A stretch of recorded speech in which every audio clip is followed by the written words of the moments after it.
Our guest today is Reid Pearson. He's Executive Vice President of Alliance Advisors and leads that solicitor's corporate governance group. I've known Reid forever. He is the man when it comes to shareholder approval of equity plans, but he's not a one-trick pony. He knows everything you need to know about proxy solicitation. He's based in Atlanta, but he's one of the busiest people I know. He's jetting all around the country all the time. He's tireless.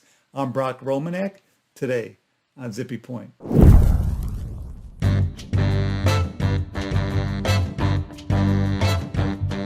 So Reid, Say on Pay, I can't believe we're almost a decade into having Say on Pay on the books. It seems like it was just yesterday that it was so controversial. And the last few years, I understand the approval rates have been going down a little bit each year, but still the numbers that companies get on the whole are very favorable. And so all those fears of Say on Pay were mostly unfounded, but some companies struggle. And as a proxy solicitor, what do you find to be the best strategies to help companies get in the vote? Yeah, no, thanks, Brock. The framework for Say on Pay, whether it's the proxy advisory firms or shareholder, kind of large shareholders, has been the same over the years. There's certainly been some tweaks, but the first thing is a quantitative model to determine whether there's a pay for performance disconnect, and depending upon the outcome of that, they follow up with a series of qualitative reviews to ultimately determine the recommendation or the vote on Say on Pay. So let's say you're in that bucket where you either do or you may have a concern. What are some of the steps that you could take to kind of help maximize support for the voting? Number one, I think obviously you want to do a kind of an audit of your qualitative factors to determine where your positives are, where your weaknesses are. So, do you use performance-based awards? What percentage of performance-based awards make up your total long-term equity grant? What's the performance period of those long-term awards? Looking at the annual bonus plan, are there clear metrics, clear disclosure? A kind of more common red flag nowadays is, have you lowered the performance goals year over year, but still paying out at a high percentage? So these are just kind of some of the things I think that companies need to kind of think about on their qualitative review. There's a much longer list, and consultants and advisors can kind of help you figure out where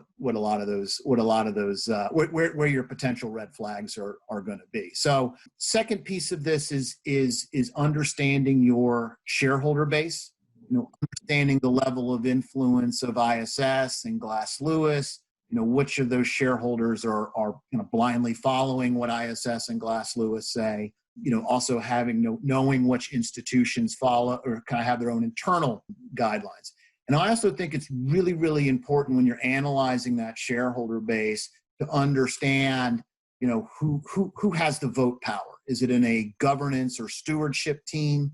Or is it in the investment side with the portfolio manager or the equity analyst? Or is it a combination of both? Because you want to be able to make sure that when you're engaging, that you're targeting the right people. And the other factor on the shareholder base that I would say is that you want to determine what your level of influence of institutional versus retail shareholders are. Right? If there's retail holders, you may decide that, okay, we want to target some of them as far as, a call campaign or additional mail. The third point that I'd bring up is engagement. And hopefully you've identified a potential Say on Pay concern early enough in the process that will allow you to engage with your shareholders before the proxy goes out. It's not to say that if you haven't and the proxy's out and it's kind of during the normal solicitation time that you can't engage with holders. You should absolutely do that. But the process is a little bit easier if you're kind of doing it pre-proxy. One, it's in a less stressful environment than it would be in April and May when folks like Vanguard and BlackRock are getting thousands of requests for calls.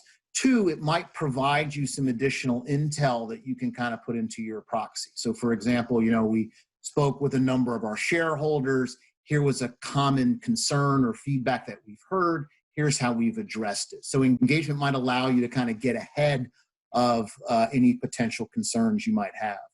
Also, with the engagement process, you should consider offering an independent director, a member of the compensation committee, to participate on a handful of these calls.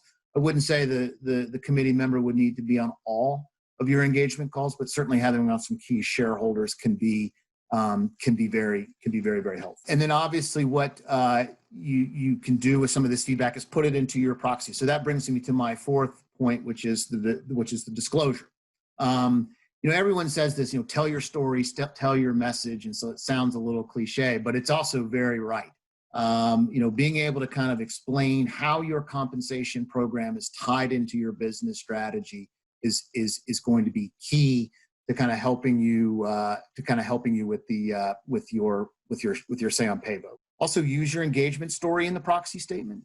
Talk about how many shareholders you spoke with, what the feedback was, how you've reacted to that feedback from shareholders. Again, a really key aspect to kind of helping. And then the third part about the disclosure that I would bring up is your kind of the qualitative audit that I brought up in the beginning part. Know where your weak spots are on your qualitative side, and without trying to sound too defensive, kind of explain why they are what they are. So again, telling your story, and for example, why stock options are the appropriate vehicle for your incentive plans. And then finally, maybe consider from a disclosure perspective a supplemental proxy. So if you get an adverse recommendation from ISS or Glass Lewis, you may want to consider putting out something additional that's kind of addressing specifically some of the ISS or Glass Lewis concerns. And then the fifth tip that I would have is kind of blocking and tackling proxy solicitation 101, stuff that's kind of the tactics that have been going on for years and years. Obviously, update your shareholder base as much as possible. You want to do a voting projection so you, as well as your board, has an idea of where we think this vote is going to come out. Model the ISS against, a Glass Lewis against, and then again, kind of see where you think this vote may come out. So projections are also a really, really important tool for this. Consider, as I said earlier, a retail campaign. Order a what they call a NOBO list, a non-objecting beneficial owner. Decide whether it's helpful to make outbound calls to some of your retail shareholders. I actually have some clients that do this just as a matter of course. They want to kind of mop up as many votes as possible. Again, that's either whether they have a say on pay concern or not. They just want to make sure they're tackling as many vote blocks as they possibly. Make sure all directors and officers are actually voting. I know that sounds funny. But you'd be surprised actually how many directors and officers may not actually vote their shares. So again, kind of mopping up as many votes as you can. And then obviously you want to do your vote tracking, your shareholder tracking each day as you get into the solicitation. As I've always said, this the vote ID work is always a little bit more art than it is science. So it's not going to be perfect, but having an idea of who's voted, how they voted will allow you to kind of tailor your solicitation campaign as you kind of move day to day.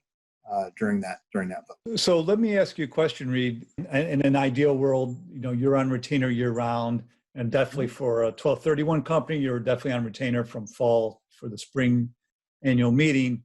But let's say you're not on a retainer, but then a company gets an adverse recommendation from a proxy advisor. Is that too late to bring a solicitor in to try to raise the say on pay vote? No, it's not, and we do have that, quite often. I won't suggest it's the ideal situation, but yeah, no, we've had a lot of success where someone brings this in. They may not understand their shareholder base, they may not understand kind of how the process works. We help them prepare for calls with the people like Vanguard and BlackRock, and types of questions that other clients have received. Those types of things. So, we get caught up on the voting side of things. So it's a little more of a rush job. There's some intel that we lose by not being kind of involved early on, but it's absolutely not too late. It's just probably not the ideal situation. Great. Thanks very much. There you go.